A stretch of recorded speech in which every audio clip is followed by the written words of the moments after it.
together, and that's it. Interrupt if you all have any questions, stop me. Let's make this as interactive as possible. Okay? First, I'm going to use a heuristic here. Now, this is a marketing experiment heuristic. It's patent pending by them. That's a research organization in the US, and I believe Convonix is probably the only certified company in India, marketing experiment. We have marketing experiment certified people. So I'm going to use this heuristic. Forget the heuristic for a moment.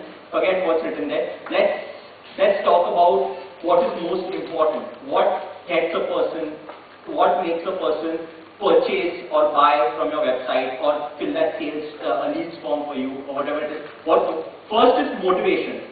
If a person is not looking for your service, you do whatever you want, he's not going to fill that form. For example, if a person has searched for car parts, like someone mentioned, and you get an aeroplane website, I doubt he's ever going to contact you. So motivation is the most important factor.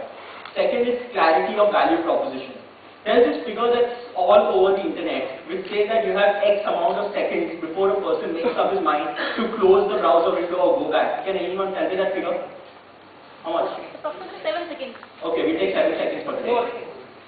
Fine. So let's say less than 10 seconds, okay? So we have this figure which is less than 10 seconds. So you have 10 seconds before your potential buyer actually decides to log off or continue on your website. So what we mean by clarity of your value proposition is you have a product or a service. You know it's unique. You need to be able to express its uniqueness in the first 10 seconds. You need to actually help this guy understand that there is something that is there in your site because of which he needs to actually spend more time there. Last is incentive that you offer. If you guys make me fill a form and promise me an iPod, I'll fill it.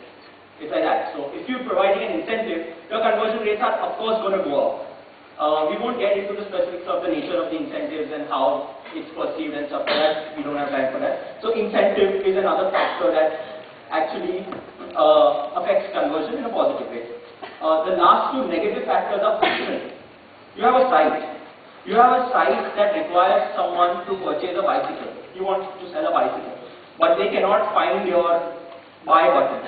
Instead of buy, you have something like customize this bicycle or click here to customize your bicycle, something that they don't understand or it's in some part of the website. That is friction. The poor guy is motivated. He understands you have a good product. He wants to buy, he wants to give you the money. You're just making it difficult for him to find how to buy that product. So that's friction.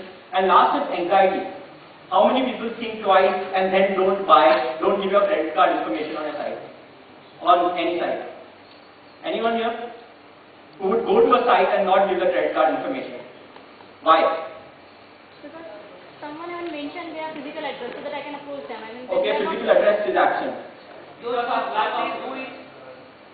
may suspect that money may be misunderstood. Right. Right. So all this is anxiety. Anxiety is a very, very important negative factor. Even if a person wants to buy but your website does not look compelling enough or professional enough, he will not purchase from the site.